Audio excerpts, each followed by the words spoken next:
And also happening at the White House today, there's a lot. We just got news about this. Some federal workers are set to receive another email on Saturday asking them to give 5 bullet points on what they did this past week. Remember, this email stirred up a lot of controversy when it was first sent out by the Office of Personnel Management just last Saturday. The difference this time, though, is the sender will be from the heads of different federal agencies instead of the OPM. More on that later when we get it.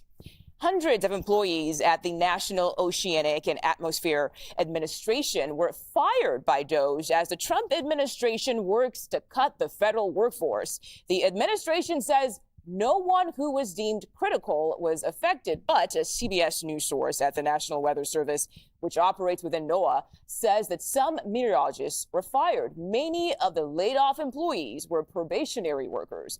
Now, this is coming as a federal judge in San Francisco ruled that the mass firings of federal probationary workers by Elon Musk's DOJ team was likely unlawful. But it is unclear right now how this ruling will affect those who already lost their federal jobs, including veterans, many of whom work for the federal government after leaving the military. So CBS News White House reporter Olivia Rinaldi joins us now with the latest on this confusion within the federal workforce. Olivia, what could this ruling mean for the probationary workers who were already fired? Well, we heard from a federal judge last night who ruled essentially that the actions of the Office of Personnel Management deeming these directives, sending them out to people that led to this mass firing was probably illegal, that the Office of Personnel Management doesn't have the authority essentially to make these broad mass firings of probationary workers across the government. I want to read what the judge, who is a California judge who was appointed by Bill Clinton, said specifically about this issue. He said, quote, "The OPM does not have any authority whatsoever under any statute in the history of the universe to hire or fire employees but its own." Which raises an interesting legal point about the actions of OPM and DOJ in really pushing forward these mass firings of probationary employees and whether or not they actually have any legal standing to do so. Now, this has been argued by labor unions, federal employees who have been laid off. So it does raise that question of what exactly happens to those people who have already been laid off.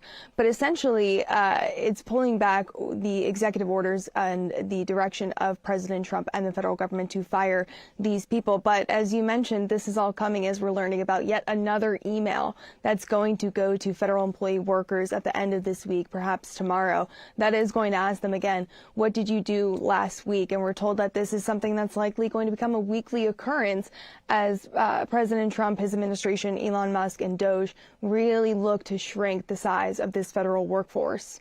Wow. Okay. Rinaldi, Olivia, I have to ask you about those NOAA workers we talked about, hundreds of them basically getting fired. But why is there so much concern about this particular agency and cuts to the agency?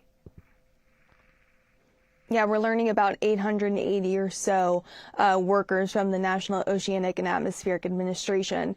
They're part of these layoffs. And we're also learning that it includes people at the National Weather Service. Now, we were told by this administration that there would not be any meteorologists, which are deemed critical, that would be part of the layoffs. But we have heard from the National Weather Service that they were part of the layoffs here. And there were about 400 or so probationary employees at the National Weather Service who are part of these targeted layoffs.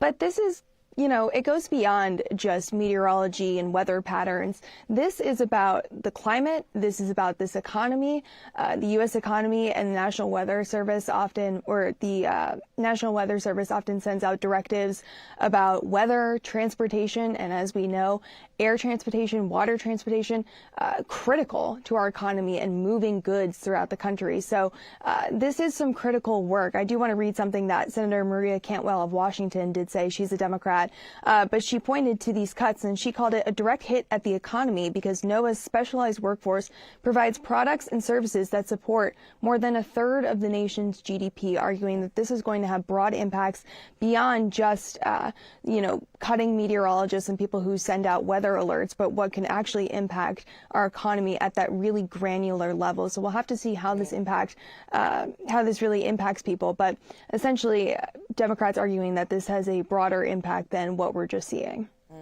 Olivia, I want to stick with this issues of firing here because, as we've been saying since all of this started, one of the agencies most affected by the firings was USAID. The State Department said plans were in place to end 90% of contracts, but it would keep those relating to health and safety. But some nonprofits who were funded through the program, they're saying that has not been the case. So what do we know about this back and forth right now? Right, we're seeing those mass layoffs happening at USAID and the dissolving of the contracts that really impact humanitarian work across not only the U.S. but also across the globe. I did speak this morning to the UN agency, United Nations Agency to Combat AIDS. This is something that the U.S. has been a part of since its inception. And they told me we learned that the contract, the U.S. government contract, as part of this was dissolved. This was one of the contracts that the government has said, let go. That doesn't align with their priorities. They told me this morning, they called it a serious development. They said it impacts the entire HIV response around the globe, not only for civil partners, but countries as well, and people living and infected with HIV. And of course, there was a huge push by the U.S. to really combat HIV and AIDS across the globe, realizing that if we combat it abroad, we can really stem the effects of it here at home. Now, there is no longer that arm of the U.S. that will be working in contingency with the United Nations to combat this on a global scale. They told me this is devastating to this work and will certainly have impacts beyond just, not providing aid and resources, but perhaps impacts here at home. Yeah, a lot of changes within the federal government so far. Olivia Rinaldi, thank you so much for your time today.